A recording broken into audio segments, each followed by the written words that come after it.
Hemos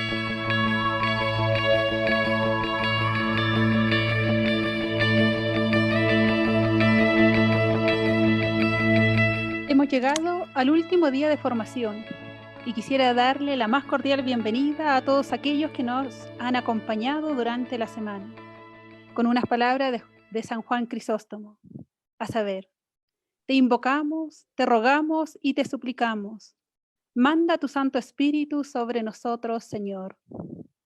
Muy buenas tardes, Chile, pero no solo Chile. Buenas tardes, Argentina, Panamá, Costa Rica, Ecuador, Colombia, México y a tantos países que nos siguen y nos han seguido a lo largo de esta semana a través de las redes sociales. Muy buenas tardes y muchas gracias a todos los que nos acompañan, en especial en este viernes 10 de julio, último día de nuestro ciclo formativo sobre liturgia. Hoy nos espera un gran tema junto al Padre Javier Barro. Ahondaremos en la pregunta: ¿dónde celebrar? ¿Dónde es el lugar propicio de encuentro entre Dios y su pueblo, o a la inversa? ¿Cuál será el espacio más adecuado para glorificar a nuestro Redentor y para recibir su santificación? Bueno, antes de pasar a presentarle al Padre Javier, quisiera darle la palabra a nuestro presidente de la Comisión Nacional de Liturgia, Monseñor René Rebolledo. Muy buenas tardes, don René.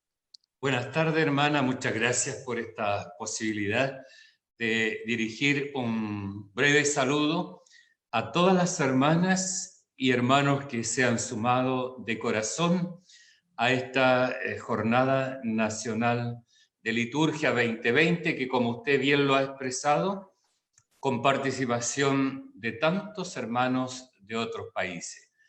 A todos, muchas gracias por su interés. Cada año la Comisión Nacional de Liturgia realiza esta jornada y ciertamente todos los años nos manifestábamos agradecidos por la participación de las CODILI, como le decimos en Chile, Comisiones Diocesanas de Liturgia. Pero este año se ha ampliado enormemente la participación, es decir, en una situación crítica, dolorosa para nuestros países, para el mundo, hemos tenido este gran momento de Dios. Ciertamente que es bello conocerse, saber uno del otro, qué trabajo está haciendo, cómo participa en su comunidad, en su diócesis, pero cuando nos encontramos delante del Señor celebrando la liturgia, claro que es de lo más grande, porque es la comunión en la Iglesia con Cristo que, como bien hemos recordado en todos estos días, nos preside el culto al Padre en el Espíritu Santo.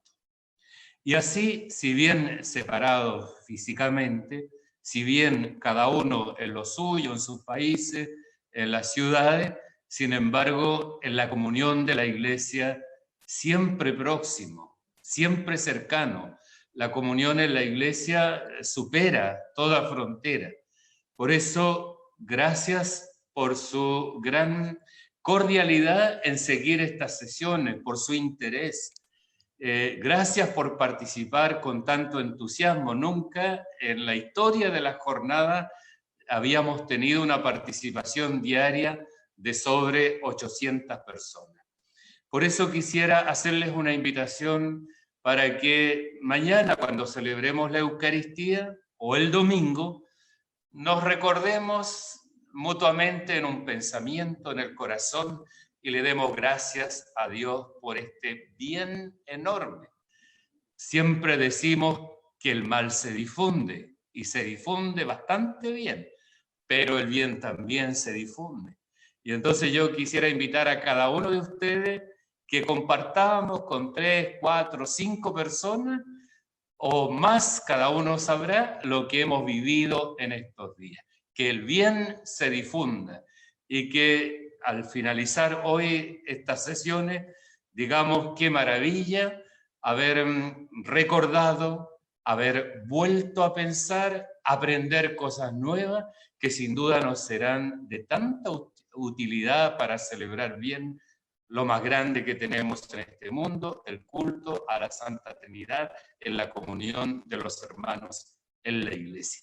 Bendiciones pues a todos, agradecimiento, y a mis hermanos de la Comisión Nacional de Liturgia, un abrazo fraterno, mis felicitaciones a cada uno y mi palabra de estímulo para que sigan adelante, pues esta semana nos ha comprobado que con un medio tan simple se puede hacer tanto bien.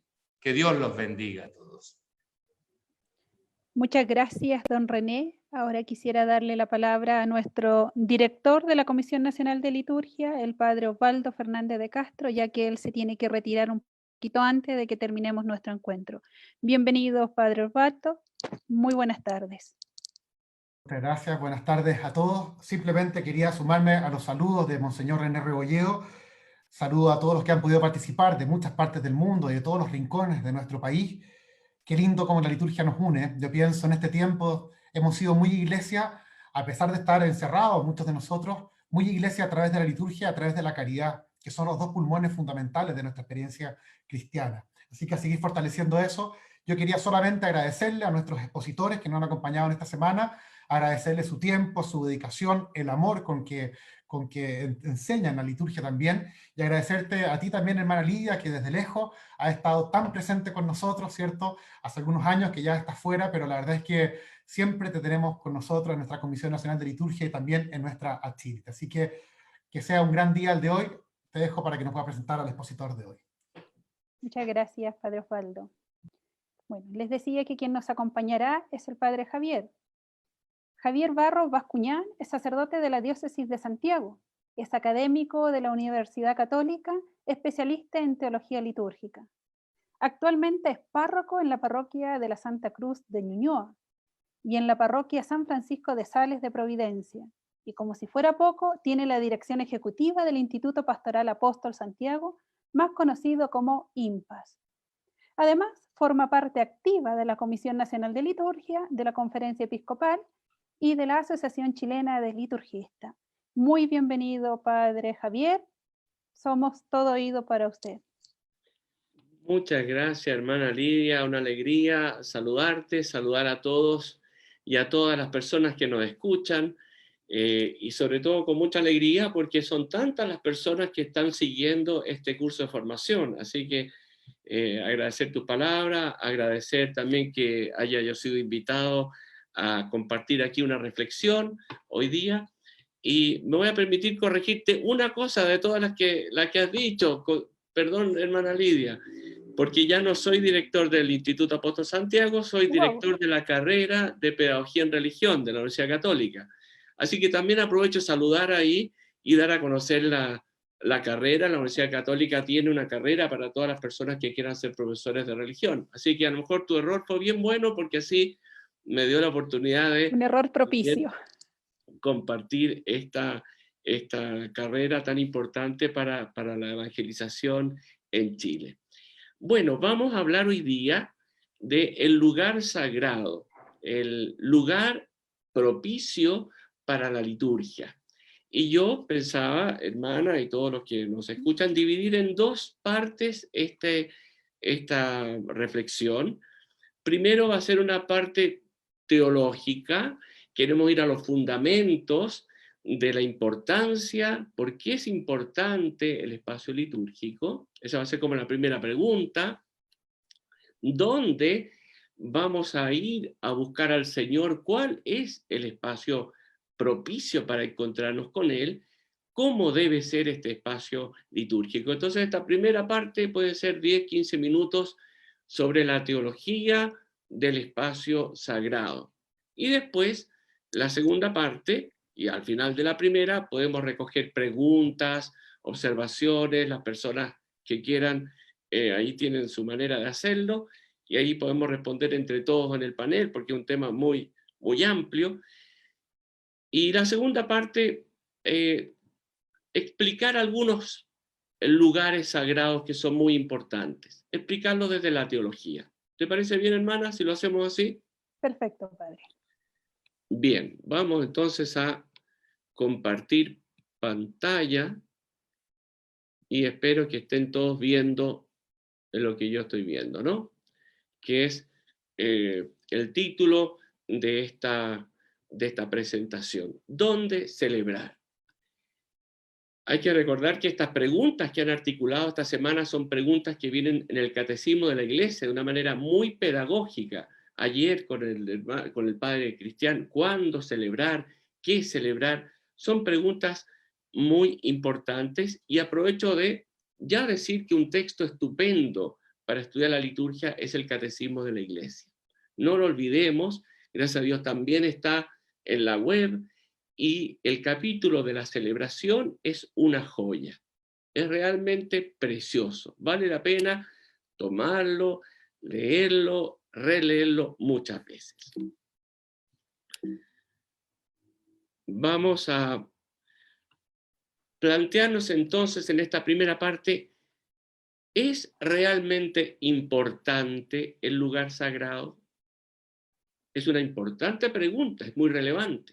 Alguien podría decir, no es importante. Mal que mal en esta semana, es la última de las preguntas que vamos a responder. Tal vez es como la menos importante. Y también alguien podrá decir que Dios no ocupa lugar y no está ligado a un espacio exclusivo. Y eso es verdad. Dios está allí donde alguien lo busca, ahí va a estar siempre.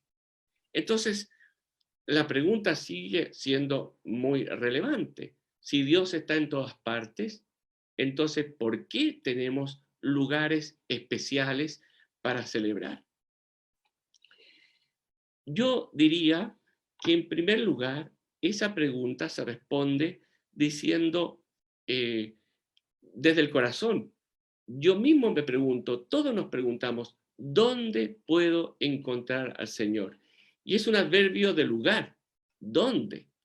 Y si ustedes recuerdan, los que nos están escuchando, toda experiencia humana se da en un lugar y en un momento determinado.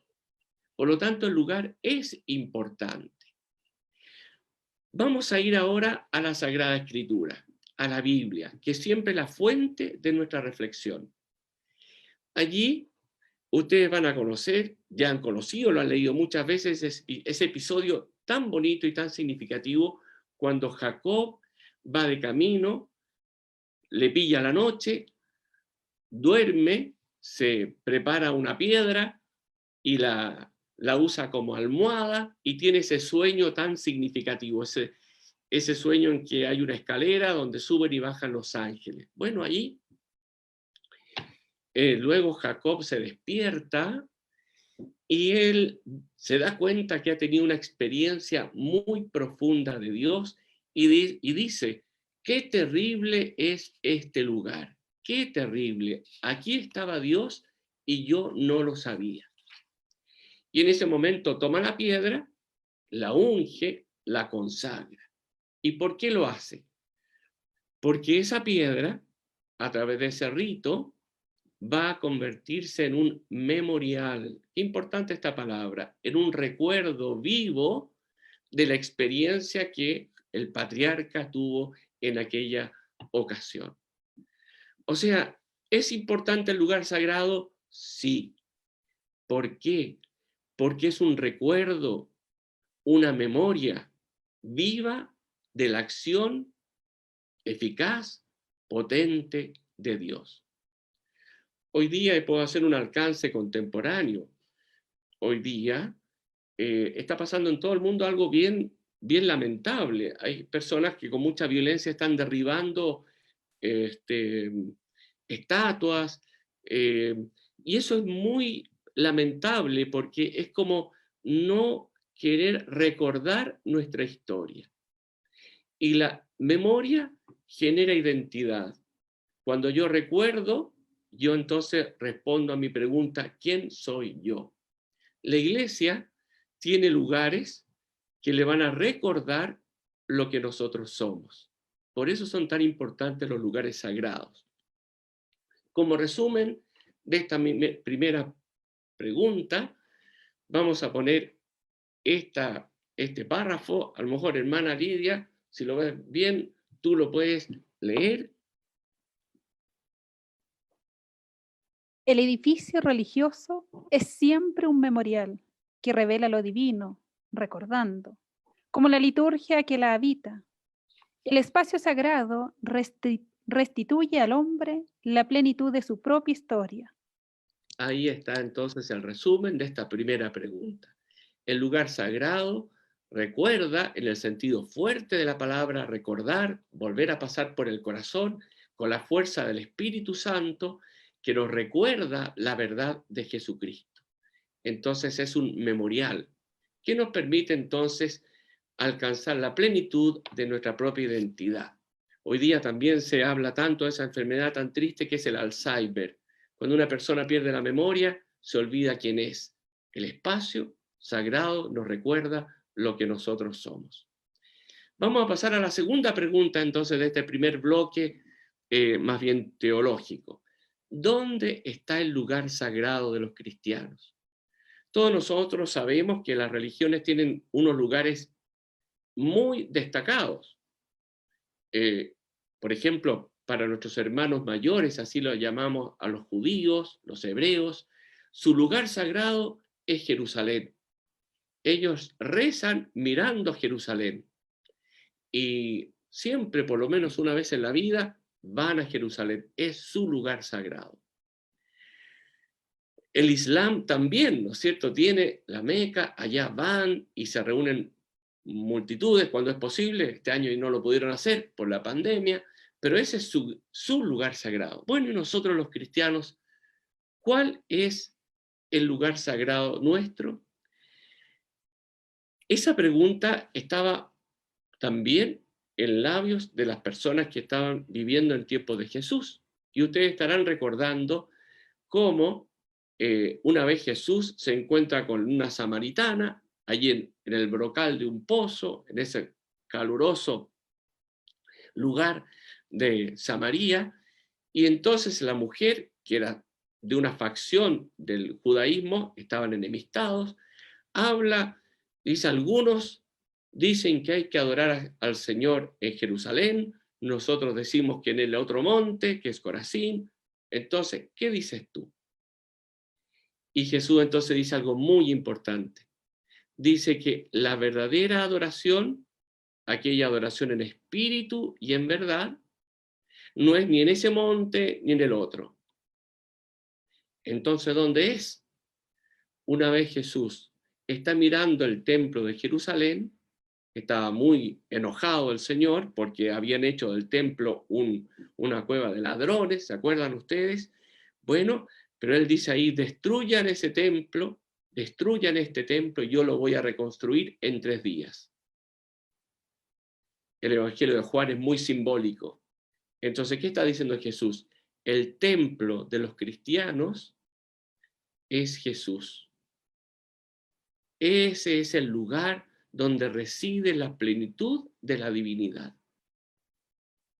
Entonces, donde nosotros podemos contemplar, miren qué importante la palabra, ¿no es cierto? ¿Qué se hace en un templo? Se contempla. ¿Dónde puedo contemplar el misterio del amor infinito de Dios? En la persona de Jesús. ¿Y dónde está la persona de Jesús hoy día? Esa es la pregunta, ¿no? Y San Pablo dice: Cristo es nuestro santuario, ustedes, le dice a una comunidad, ustedes son el santuario vivo de Dios. Por lo tanto, el lugar sagrado de los cristianos es la comunidad, es la iglesia, es cuando 2 o más se reúnen en mi nombre, como dirá Jesús. Y de nuevo, hermana, entonces te voy a pedir que puedas leer este párrafo, que esta vez está tomada no de un autor como el anterior, de un teólogo, sino del Catecismo de la Iglesia, en donde resumimos esta importante verdad. El lugar sagrado, entonces, es la comunidad. Si lo puedes, por favor, leer.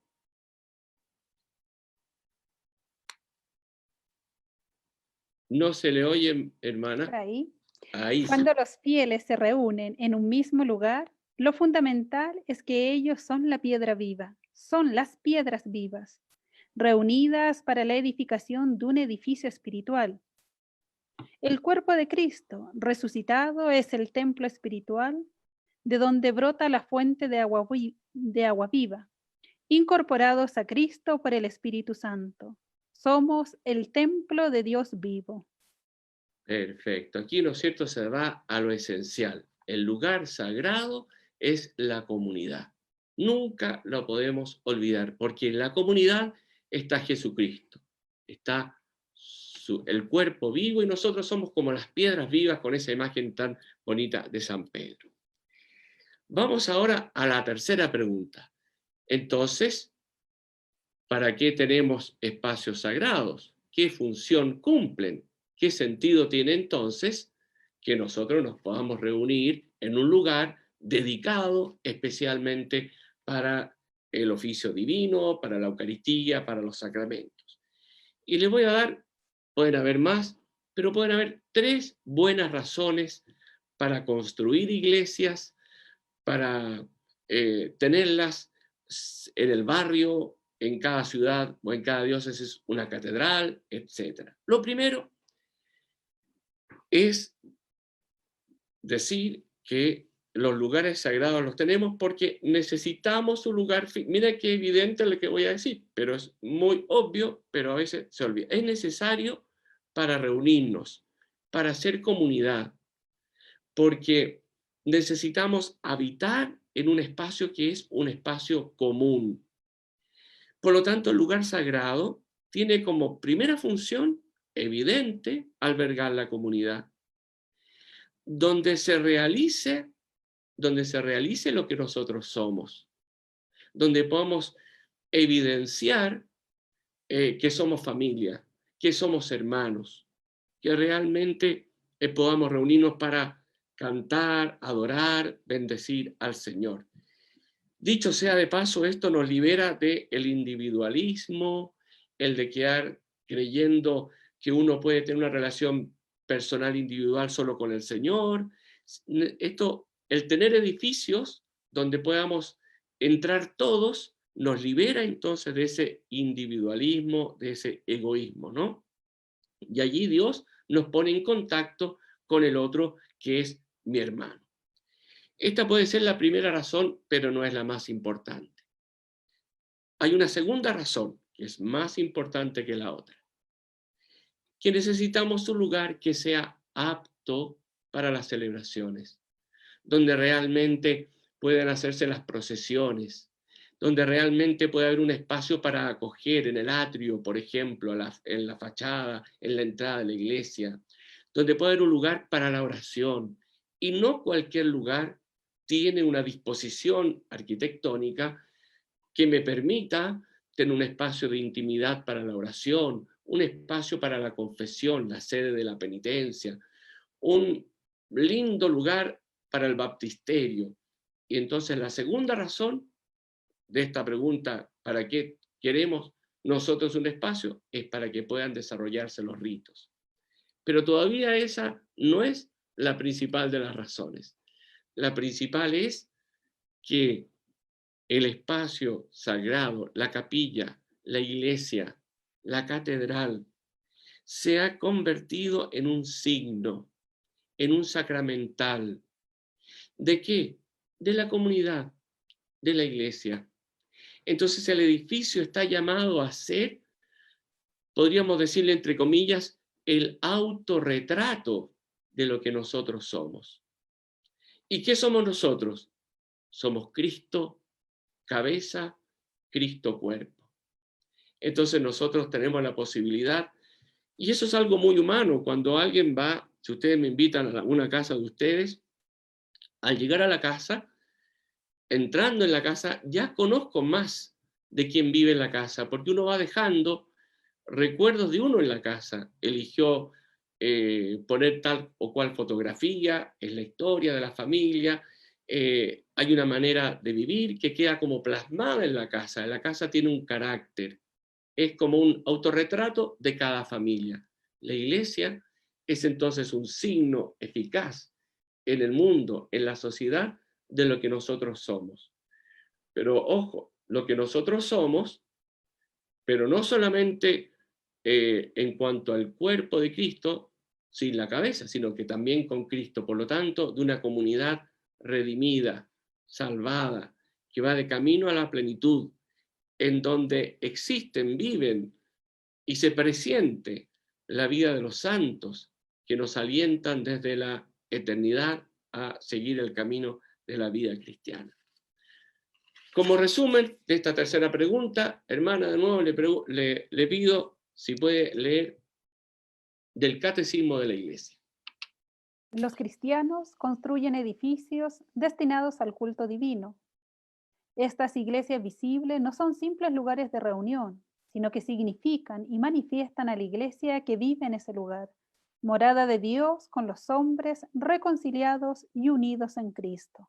Ahí está muy certero el catecismo, ¿no es cierto? No son simples lugares de reunión, también lo son, pero son algo más, significan, es un sacramental, un signo eficaz al modo de los sacramentos que nos permiten poner de manifiesto, actualizar, comunicar el amor de Dios, el misterio de este Dios que quiso hacer alianza con nosotros. Y finalmente, para terminar esta primera parte, a lo mejor me he alargado, hermana, vamos a hacer esto más corto. ¿Cómo deben ser nuestros lugares sagrados? Yo podría decir 3 cosas. Primero, deben ser bellos. Tienen que ser bonitos, bellos, porque la belleza es un camino para encontrarnos con el Señor. ¿Quién de nosotros, viendo un paisaje precioso en la naturaleza, no se conmueve y no piensa, ¿cómo será el Señor que ha hecho todo esto tan bonito?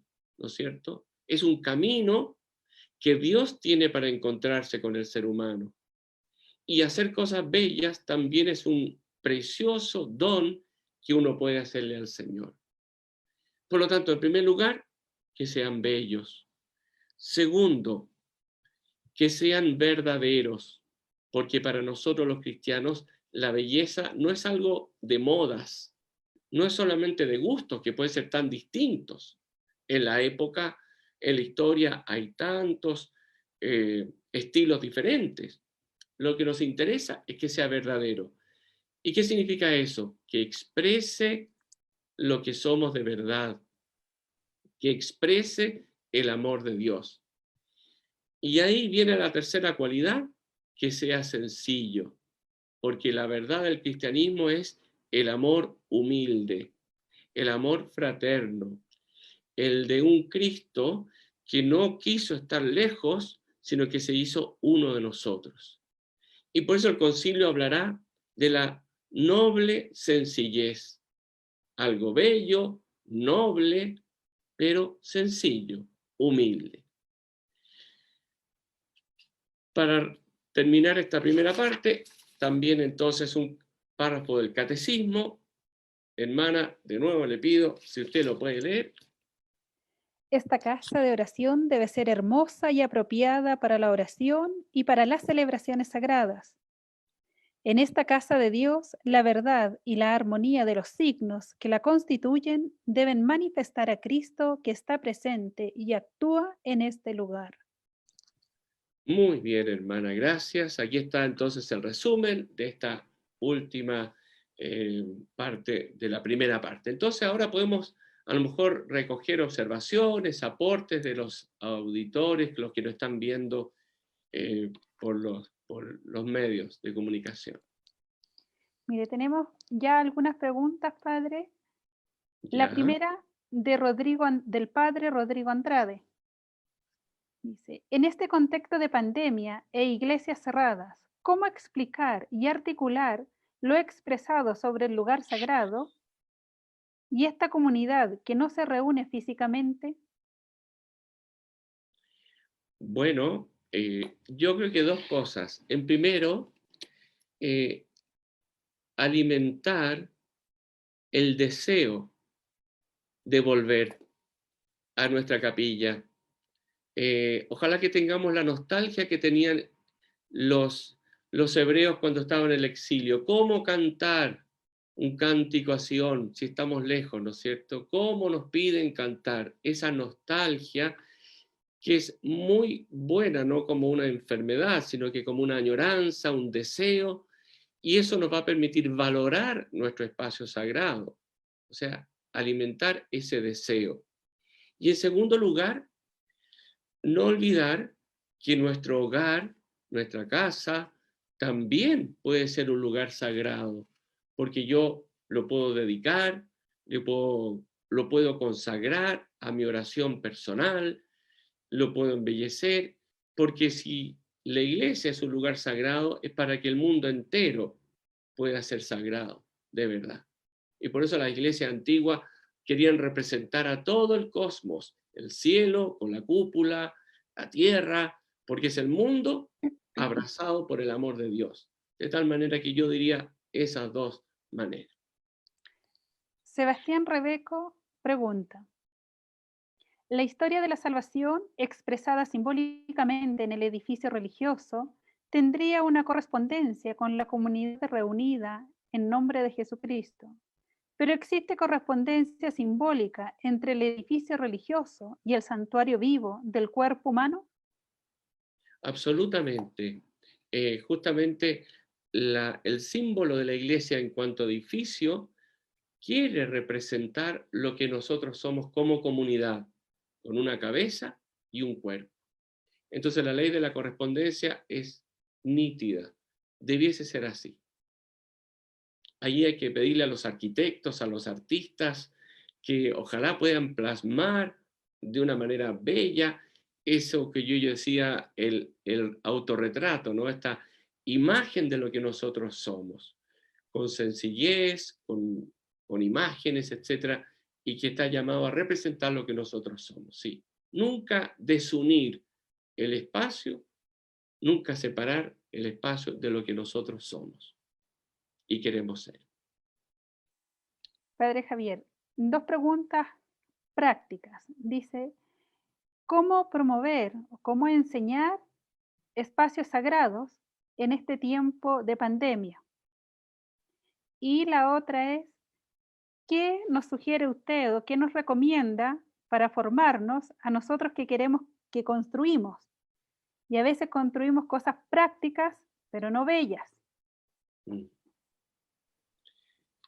Bueno, no hay una clave así automática como que yo le dijera tome una pastillita y listo, va a terminar muy rápido haciendo cosas bellas, sino que es un camino donde hay que estar con todos los sentidos abiertos, estudiar la teología para ver qué hay en el trasfondo de un objeto litúrgico. Tal vez la segunda parte les pueda ayudar porque yo justamente quiero mostrarles un camino para eso, que tiene que ver con estudiar, conocer, valorar, apreciar el espacio sagrado. Así que puede ser una muy buena pregunta esta para continuar. Y la ¿Parece? última, la última, padre, para dejársela es, ¿qué relación hay entre esa noble sencillez y edificios como la Basílica de San Pedro, por ejemplo? Claro. Bueno, es todo un tema. La Basílica de San Pedro se construyó con criterios que hoy día han cambiado. Nosotros no lo haríamos así probablemente hoy día. Pero en aquella época sobresalían otros criterios. ¿Ah? Entonces, yo diría como consejo en esa materia, tratar de comprender qué es lo que intentó hacer Miguel Ángel, qué intentó Bernini, qué intentó hacer la iglesia en ese momento, ¿no? Y luego que uno trata de comprender, uno puede luego tener algún juicio para cómo hacer lo correcto hoy día, siempre evitando dos excesos: lo suntuoso, lo lujoso. Eso no tiene nada que ver con el Evangelio, y tampoco la miseria o la insignificatividad, aquellas cosas que no son relevantes para nadie, porque lo que tenemos cuando nos juntamos es muy grande. En esto es como un regalo. Yo puedo regalarle a una persona algo muy bonito, y si es muy fino, me preocupo que tenga un buen estuche, una buena cosa que lo acompañe, ¿no?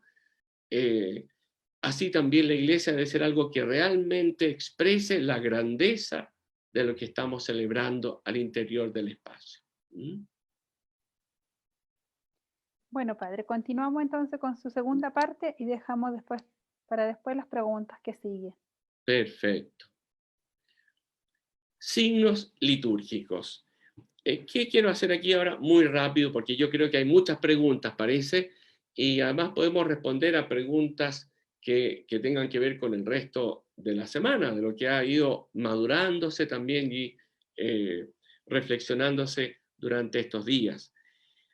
Vamos a hacer ahora un ejercicio de un poquito rápido, sí, pero que ojalá puedan también todos los que nos están escuchando, que se les abra el apetito para que también lo hagan con su iglesia, con sus capillas, que tiene que ver con tratar de sacarle el significado a las cosas que nosotros tenemos en la iglesia, ya sea el edificio, ya sean los elementos, los objetos que tenemos. En primer lugar, en una iglesia podríamos dividir o distinguir dos planos. Si hay un cuerpo, hemos dicho que la iglesia es el pueblo de Dios, es el cuerpo de Cristo, tiene cabeza y tiene un cuerpo, miembros, ¿no es cierto? Una iglesia también tiene cabeza y tiene la totalidad del cuerpo. El elemento principal de una iglesia es lo que vemos aquí, lo que llamamos la nave.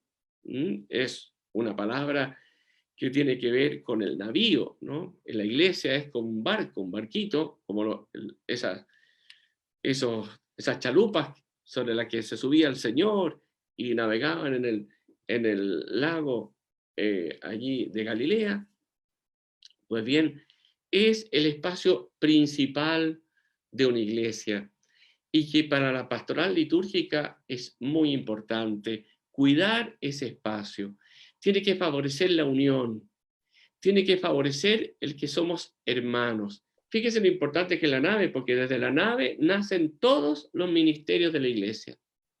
De allí saldrá un sacerdote, un acólito, un lector, un ministro de la comunión, todo sale de ese espacio que nos habla de un pueblo, de un cuerpo orgánico que participa, no que va a estar ahí como un espectador mirando, como cuando uno va al cine y ve una pantalla. No, no, no. Aquí se trata de que todos, y por eso a veces las naves que son más circulares son muy propicias para eso, o de semicírculo, porque nos sentimos todos que estamos participando. Algunos no hablarán porque no tienen un ministerio, pero se sienten que están rezando, están escuchando y forman parte entonces de un gran cuerpo, de una gran asamblea. Ese es el primer espacio. Y para estudiar la nave, ¿qué diría yo? Ir a la Sagrada Escritura. Meditar esos textos del Antiguo Testamento cuando el Señor llama, cuando convoca. Yo le recomendaría ir a la Biblia, por ejemplo, el libro de Esdras, de Nehemías, cuando decía que el sacerdote los había convocado y estaban todos como un solo hombre, dice la Escritura, o sea, como apiñados como un solo hombre, donde había una diversidad enorme. Dicen incluso que hay hasta animalitos que se dan vuelta ahí en esa gran asamblea en la Sagrada Escritura. En fin, ¿por qué les menciono la Biblia? Porque para aprender lo que es la nave de la iglesia, el valor de la asamblea, tenemos que ir siempre primero a la Sagrada Escritura y ahí alimentar nuestro conocimiento. Vamos ahora, si la iglesia es como un cuerpo, vamos a la cabeza.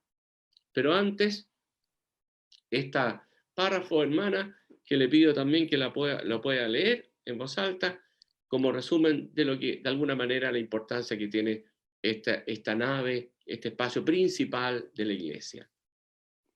Que la disposición general del edificio sagrado sea aquella que de alguna manera manifieste la imagen de la asamblea congregada, que permita el conveniente orden de todos y que también favorezca la correcta ejecución de cada uno de los ministerios. Ahí está, que exprese entonces el misterio de la iglesia. Somos llamados, no nos autollamamos. No es un círculo cerrado tampoco, sino que está abierto a la imprevista novedad que puede ocurrir en cada celebración, que el Señor nos va a sorprender. Y nos vamos a lo que podríamos llamar la cabeza de todo edificio sagrado, que es representación de Cristo. ¿Se acuerdan ustedes que en la teología se ha pretendido de alguna manera definir el ministerio de Cristo con 3 conceptos? Es sacerdote, profeta y rey. Rey o servidor, como prefieran. Jesucristo es sacerdote, profeta y rey. Pues bien, en la cabeza de una iglesia está Cristo, sacerdote, representado en el altar. Cristo, profeta, representado en el ambón, donde se proclama la palabra de Dios. Y como rey o servidor en la sede de donde sirve ayudando a la asamblea a tener una oración común. A mí me parece muy bonito esto, ¿no? Identificar en el espacio sagrado, lo que llamamos el presbiterio, las 3 funciones de Cristo. Sacrificio, él como sacerdote, está en el altar, el ambón y la sede. Sobre el altar se podrían decir tantas cosas. Es la reunión de la piedra del sacrificio, porque el altar es eso. Hay una etimología que nos habla del altar que es donde arde, porque los sacrificios del Antiguo Testamento ardía el animalito que era inmolado. Entonces el altar allí también será donde se va a experimentar el sacrificio, pero no cualquier sacrificio, el sacrificio de Cristo. Por lo tanto, esa ara va a representar entonces el amor, la donación de Cristo en la cruz. Pero es una mesa. Eso es específicamente cristiano. El altar es en todas las religiones una piedra, pero la nuestra es una mesa, porque es un sacrificio de comunión, de compartir, de recibir un alimento que nos da vida plena. De nuevo, método para quien quiera profundizar. Vayamos a la Sagrada Escritura. Podemos reunir los datos que aparecen sobre los distintos altares o el del altar que tiene el templo de Jerusalén. Ver cómo Jesús transforma entonces cuando él se sentaba a la mesa con sus discípulos, con todos y sobre todo en la última cena. Sobre el altar, yo tomé aquí una oración de un ritual, que también es otro consejo para quien quiera seguir estudiando. No solamente la Sagrada Escritura, también los rituales, también algo de eso decía Guillermo, el padre Guillermo, hace 2 días atrás. Tienen unas introducciones que son estupendas, con una teología sobre, en este caso, el espacio litúrgico maravilloso.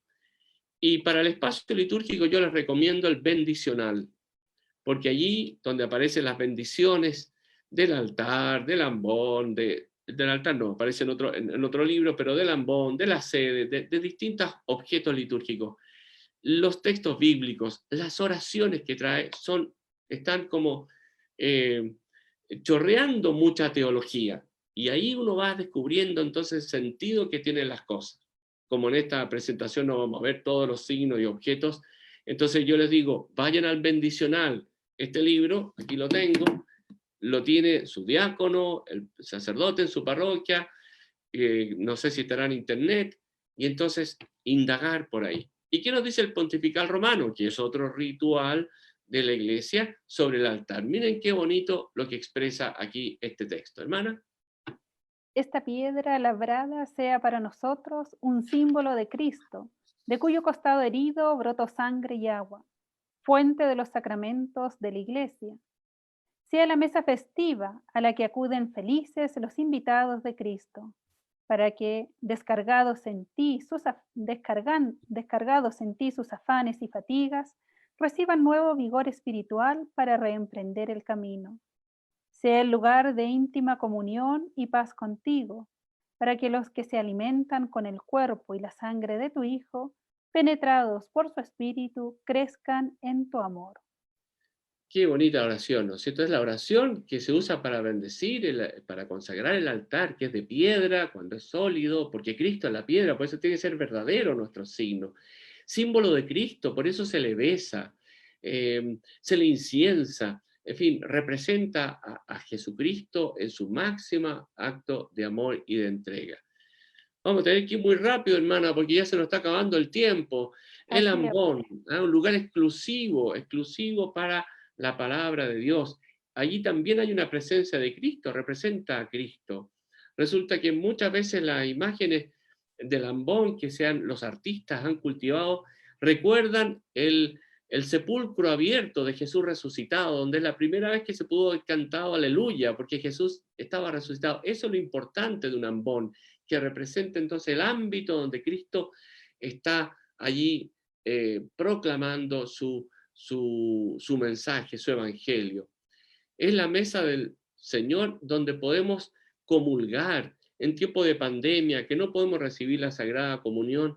Qué importante recordar que podemos entrar en comunión con la palabra del Señor que escuchamos y comulgamos realmente con ella. Finalmente la sede, aquí le pongo una sede sencilla, porque el lugar para convocar, el presbítero, el ministro, es uno más, que tiene una gracia, porque tiene un carisma, que Dios lo ha llamado, pero para ponerse al servicio de los demás. ¿Y cuál es el servicio en este caso? Para animar a toda la asamblea a tener una oración común, que no quedemos cada uno con una oración, cada uno por su lado, sino que una oración común que es tan bella y necesaria que manifiesta la iglesia. El Señor también se sentó en una sinagoga, de allí Él habló, manifestó su evangelio. Por eso, como resumen de este lugar sagrado, puse este momento tan bonito en la vida del Señor, tan extraordinario en la sinagoga allí en Nazaret. Imágenes de culto. Aquí voy ya corriendo, hermana, disculpe, pero ya me pilló el tiempo. Las imágenes no son solamente para decorar una iglesia, son puntos de contacto con el misterio de Cristo. Fíjese que el Viernes Santo nosotros el Cristo, la cruz, la besamos, la veneramos en el estricto sentido de la palabra, pero, o sea, realmente es un lugar de encuentro, una presencia del Señor. Aquí también, de nuevo, para las personas que quieran seguir estudiando, vayan al bendicional, miren la oración tan bonita que hay sobre la cruz, y van a ir sacando teología, van a ir meditando profundamente y se van a inspirar para elegir una linda cruz que pueda presidir el espacio sagrado de la capilla o de la iglesia parroquial. Otras imágenes de culto, aquí puse la Virgen del Carmen, ya que el 16 estamos cerca ya de la Virgen, de la fiesta de la Virgen, que es lugar de encuentro a la cual se le reza, donde hay una cierta presencia. Sí, hay una cierta presencia de lo celestial, porque si creemos en la encarnación, creemos efectivamente que así puede suceder cuando queremos buscar al Señor en un lugar determinado. Bibliografía para todos los que van a seguir estudiando este tema durante el año. Esta semana se acaba, pero yo espero que sigan trabajando este tema en los equipos de liturgia. Siempre la Biblia, siempre. Es el sustrato de la liturgia. Los signos provienen de ahí. Por eso nosotros no tratamos de inventar muchos signos. Allí la Biblia tiene ya, y sobre todo los que el Señor instituyó. La introducción general del misal romano. Precioso texto para entender este tema y toda la liturgia, el bendicional, el catecismo. Y un autor extraordinario, es un clásico, Romano Guardini, escribió un libro que se llama Los signos sagrados. Y para terminar, ahora sí, antes de las preguntas o comentarios, esta oración tomada del prefacio de Navidad, que de alguna manera resume lo que he querido compartir esta tarde con todos ustedes. Gracias al misterio de la palabra hecha carne, este es el prefacio de Navidad, el misterio del acontecimiento del verbo eterno, pero que se hace carne, se hace una guaguita chiquitita. La luz de tu gloria brilló ante nuestros ojos con nuevo resplandor, para que conociendo a Dios visiblemente, lleguemos al amor de lo invisible. Como decía el primer día el padre Osvaldo, la liturgia es eso, de lo visible a lo invisible. Cómo se nos despiertan todos los sentidos para poder descubrir que más allá de lo que vemos, tocamos, sentimos, está el misterio de lo invisible, que es el misterio del amor de Dios. Muchas gracias, hermana, y aquí dejo yo de compartir y veo de nuevo a todos mis hermanos de la Comisión Nacional de Liturgia en mi pantalla. Bien, muchas gracias, hermana. Muchas gracias, padre. Le presento las últimas preguntas, porque ya estamos, como usted dice, a contrarreloj. Parece que Cronos sigue devorando a sus hijos. Así es, como nos enseñó el padre Cristian ayer, ¿no? Ay, justamente. Entendiendo que el espacio litúrgico debe ser apto, digno y bello, tal vez el principal problema sea la forma en que se ocupa. Es decir, si la actitud del celebrante, los ministros, no le otorgan con sus acciones la dignidad y solemnidad que merece. Por ejemplo, he visto en celebraciones online sacerdotes que transmiten sentados a la mesa del altar. Cuando escuchan las lecturas o mientras leen, colocan los codos en la mesa. Ahí entre comentario o no sé qué sugiere usted, hace eso Cecilia, hace ese comentario y luego agrega también Cecilia. Al igual que la iglesia primitiva, nuestros hogares son pequeños templos, pues se continúa la celebración que comienza en el otro lado de la pantalla. ¿Nos podría indicar algunas recomendaciones? Bien, bueno, sí, en cuanto a la forma, siempre la liturgia comunica no solamente con palabras, sino con gestos, y todo transmite algo. Por ejemplo, el sacerdote se pone en forma de cruz cuando celebra la plegaria eucarística o cuando tiene una oración presidencial. ¿Por qué? Porque está haciendo las veces de Cristo crucificado, que ora al Padre en la cruz Cristo. Entonces no es un signo cualquiera. Cuando vamos conociendo, cuando vamos a la Biblia, cuando vamos a los documentos de la Iglesia, nos vamos dando cuenta qué maravilla lo que significan los gestos. Si los ignoro, claro, me va a dar lo mismo, no voy a saber, pero por eso el gran desafío es ir aprendiendo por qué se camina, por qué nos ponemos de rodillas. Por ejemplo, un gesto tan bonito, ponerse de rodillas. Vayamos al Nuevo Testamento. ¿Cuándo el Señor estuvo de rodillas? ¿Cuándo lo hicieron los discípulos? ¿Hay algún gesto en el Antiguo Testamento?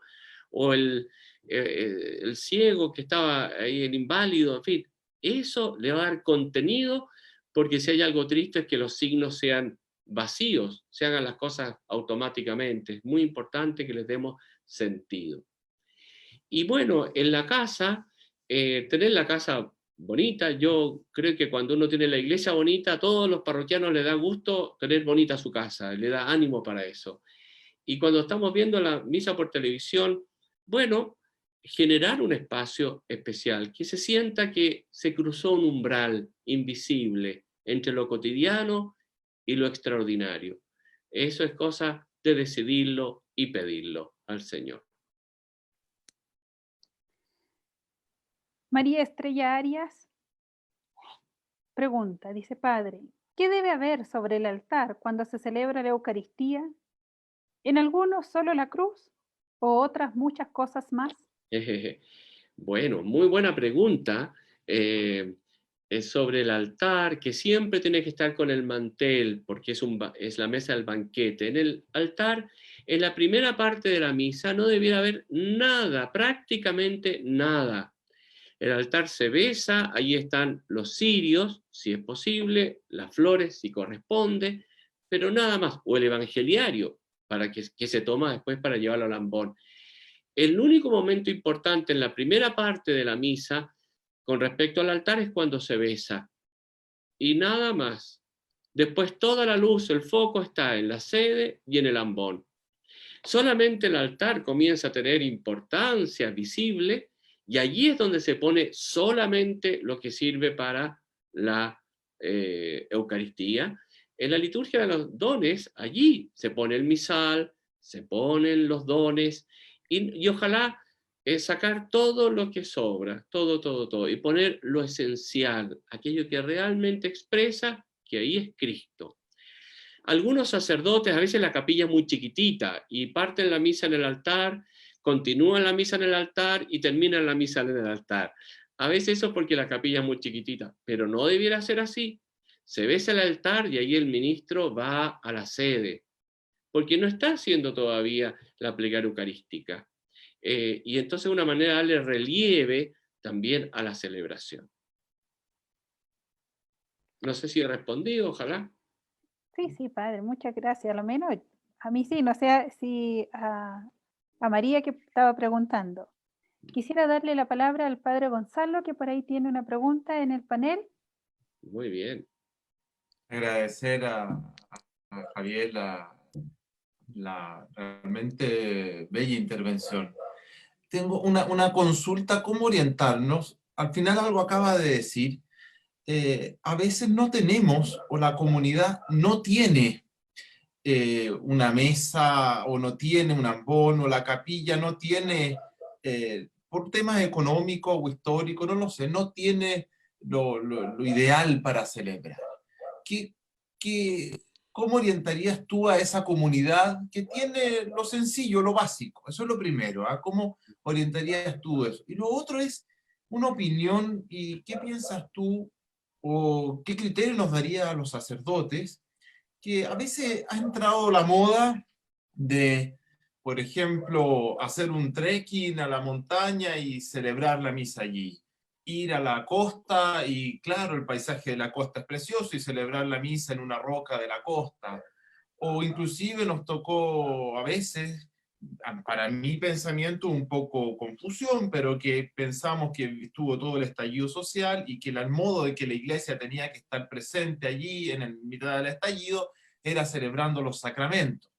Y se vieron, y pueden ser motivos todos muy nobles y muy bellos. Yo no estoy jugando aquí motivos ni personas, sino que te pregunto por criterios teológicos para poder responder desde la teología litúrgica cómo enfrentar esas situaciones. Eso es más o menos la pregunta. Mira, bueno, a la primera pregunta yo diría lo siguiente: hay que ir poquito a poco, sobre todo animando y despertando la creatividad. Por ejemplo, en los colegios, tener un lindo libro para el Evangelio.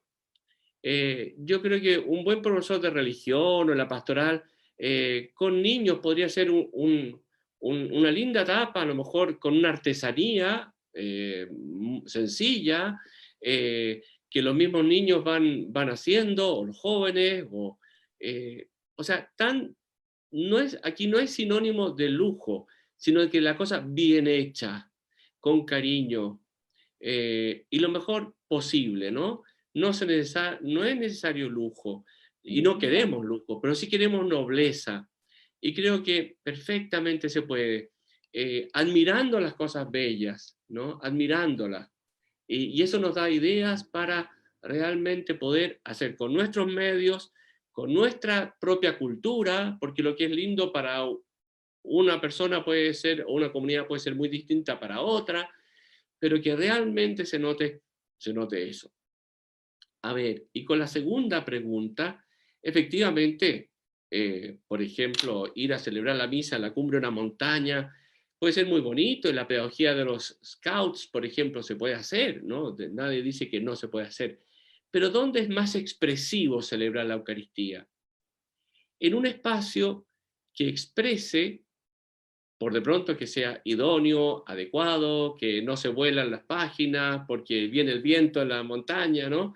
Pero más todavía, que exprese que lo que se está realizando ahí es el mundo redimido. O sea, es muy bonito en un bosque, en una pradera, fantástico, pero ahí la naturaleza no expresa que ya está comiendo el gato con el perro, como el paraíso, como realmente es la imagen preciosa. No, yo veo la naturaleza, yo a veces veo y me espanto, a veces corro por la televisión y veo un programa que hay puro animal y de repente veo una culebra que se come un ratón y yo lo encuentro espantoso.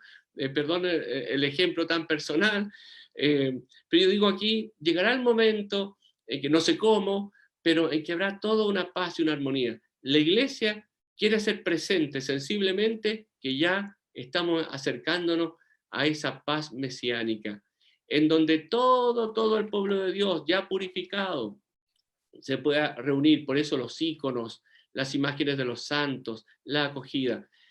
Todo eso expresa el espacio sagrado. y no está anónimo, está ahí con nombre. Cristo está presente y lo vemos visiblemente. Por lo tanto, es como pasar el umbral y asomarnos a la plenitud, sabiendo que es un ya, pero todavía no.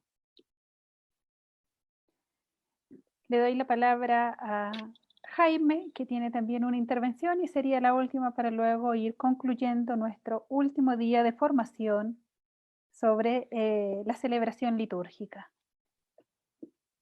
Bueno, muchas gracias, Javier, por tu intervención muy clarita, muy pedagógica, muy ilustrada, también ilustrativa. Y yo tengo dos comentarios. Uno, que ya lo respondiste en gran parte respecto de los lugares de celebración, básicamente centrado en la celebración eucarística, aunque también hiciste referencia a los sacramentos. En la misma línea, hay algunos amigos que son del mundo militar que nos están escuchando, que me han comentado. Hay también en las campañas militares, ¿no? Donde no hay evidentemente un templo para transportarte, fija, por mucha infraestructura que tenga el mundo militar. Entonces se genera, ¿cierto?, en una carpa, en un espacio que es realmente un espacio digno, un espacio muy bonito, y que es también un lugar para el encuentro con Cristo y la celebración de la Eucaristía y de los sacramentos, por una parte. Sí. Eso, cómo valorizar ese espacio que se genera en estos momentos de campañas militares, por ejemplo. Y lo otro es también, hoy día tenemos una pandemia, ¿cierto? Que todos las conocemos, y el espacio sagrado hoy día como que de repente se traslada al hogar. ¿Ah? A mí me ha tocado en la familia, porque también he tenido familiares enfermos de esta pandemia, rezar por ellos, hacer una cadena de oración por ellos. ¿Ah? Ese espacio sagrado como que se instala en la familia y como que se expande, ¿ah?, espiritualmente, en la comunión, en ese minuto, te fijas, no sé cómo explicarlo, pero es un espacio virtual que se distribuye. Nosotros, mi familia, hay familias como a 1000 kilómetros y más. Entonces uno dice, estamos en comunión. Y el espacio sagrado que yo estoy aquí en el living de mi casa, rezando con mi familia por el familiar enfermo, se vuelve que yo me siento también en comunión con todo el resto de mi familia y estamos con una profundidad de oración y de encuentro, encomendándole al Señor para que se haga su voluntad con ese enfermo. Quería comentar eso como dos elementitos muy, muy simples. Gracias. Y muy importante, Jaime, sí, yo adhiero a lo que tú dices. En el ámbito de los militares, por supuesto, una tienda, me estaba acordando con la explicación que tú dabas, la tienda de reunión del pueblo de Israel estuvo vagando por el desierto, entonces qué linda inspiración que puede tener a lo mejor en esa pastoral, en ese ámbito castrense, para hacer de su espacio algo que los vincule a ese pueblo que peregrina, que tuvo una tienda de reunión para el Señor donde guardaba el arca de la alianza, en fin, y vayan llenando de teología el espacio. Y lo segundo también, efectivamente, qué lindo en las familias cristianas ver un lugar de la casa que es el altar, de repente lleno de cositas, ¿no? Del año santo de 1900 no sé cuánto, que la Virgen del Carmen, después el año de no sé qué. Son lugares que nos hablan, nos recuerdan lo que somos. Y además se transmiten por Zoom, se ven, se comparten, por lo tanto hay una cosa muy linda que está pasando también gracias a la tecnología, que cómo se va ampliando estos espacios y se van divulgando. ¿Sí? Padre Javier, muchas, muchas gracias. Creo que solo le faltó una cosa para haber sido como el marrasquino del pastel. Tocar un preludio en su piano, ya sabemos que toca muy bien. Otro tema será la música litúrgica en su momento para otra semana. ¿Qué le para parece? otra semana, justamente. Hemos visto, queridos hermanos y hermanas, a lo largo de esta semana, la profundidad de nuestra fe, lo mucho, ¿cierto?, que nos falta por profundizar, por conocer. Tal vez, como dice por ahí un filósofo, si seríamos capaces de vender todo lo que sabemos por todo lo que no sabemos.